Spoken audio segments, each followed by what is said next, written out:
Welcome to my channel રસોડાની રંગત. Please share, subscribe and like. કોઈ પણ વ્રત ઉપવાસ હોય અને રસોડાની રંગતમાં ચટાકેદાર ખીચડી મળી જાય વ્રતમાં અને ઉપવાસ માટે જરા પણ ભૂખ ના રહે, સ્વાસ્થ્યને માટે પણ સરસ અને ભૂખ પણ ન લાગવા દે અને અપચો બનાવીએ સાબુદાણાની ખીચડી.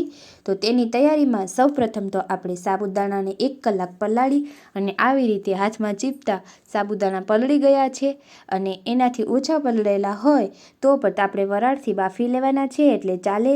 તો હવે આપણે એક પેનમાં પાણી મૂકી તેમાં કાટલું રાખી અને આપણે સાબુદાણાને બાફવાના છે વરાળમાં. માત્ર 1 થી 1.5 મિનિટમાં બફાઈ જશે કારણ કે આપણા સાબુદાણા સારી રીતે પલળી ગયા છે.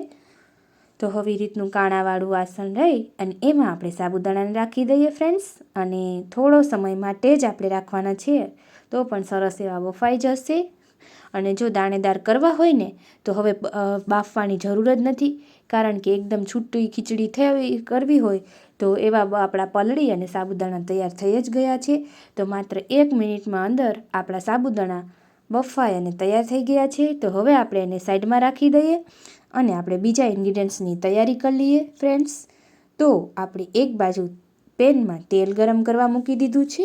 તો આપણું તેલ સારું એવું ગરમ થઈ ગયું એટલે તેમાં જીરું એડ કરી દીધું.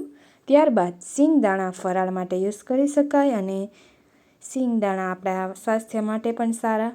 અને આ સમયે તમે ડ્રાયફ્રૂટ્સના બદામ પણ એડ કરી શકો છો આમાં, અને તેલ કે ઘી ગમે તેમાં તમે વઘાર કરી શકો છો. ત્યારબાદ આવી રીતે આપણે બટાકા કટ કરી અને એડ કરી દીધા છે. હવે આ બધું આપણે સારી રીતે સાંતળી લેવાનું છે.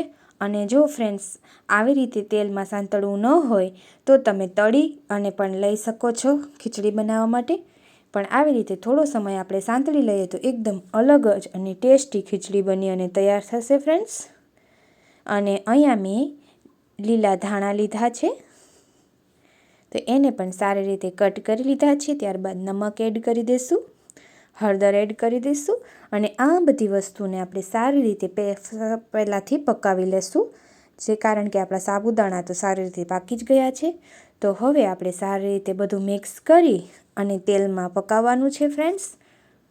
તો આ ફરાળ તમે એકવાર બનાવી લેશો ને તો સાંજ સુધી, જ્યારે આપણે ઉપવાસ હોય ને કે રાતના પર જમવાનું નથી અને આવી ખીચડી તમે ખાઈ લો ને તો એકદમ પચવામાં પણ હલકી અને ભૂખ પણ ન લાગે. તો આવી એકવાર સાબુદાણાની ખીચડી બનાવીને અચૂક ટ્રાય કરજો.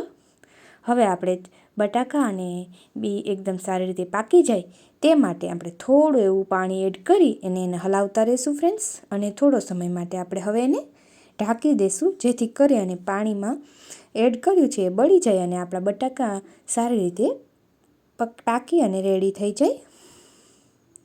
ચડી ગયા છે બટાકા આપણા હવે, અને આ સમયે આપણે સાબુદાણા એમાં એડ કરી દઈશું અને ત્યારબાદ આપણે બધા મસાલાને એડ કરવાના છે. હવે આમાં ટમેટાં મેં એડ કર્યા છે, મોળું મરચું કટ કરી અને એડ કર્યું છે અને કશ્મીરી લાલ મરચું એડ કરી દઈએ. અને હવે આ બધું સારી રીતે આપણે હલાવી લઈશું ફ્રેન્ડ્સ.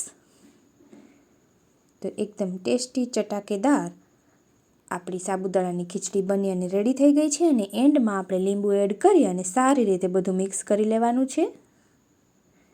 તો હવે આપણે બધું મિક્સ કરી લઈએ. તો સાબુદાણા અને ખીચડી બની અને રેડી થઈ ગઈ છે ફ્રેન્ડ્સ. અને આ ખાવામાં એકદમ હલકી અને ઉપવાસ માટે સ્પેશિયલ આ સાબુદાણાની ખીચડી એકવાર અચૂક ટ્રાય કરજો. ખાવામાં પણ ટેસ્ટી હશે.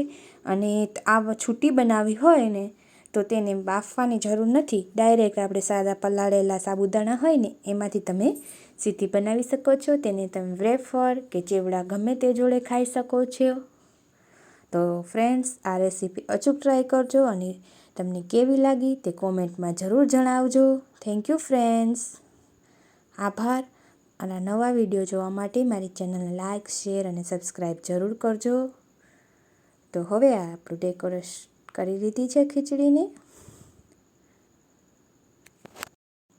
Please share, subscribe and like. Thank you.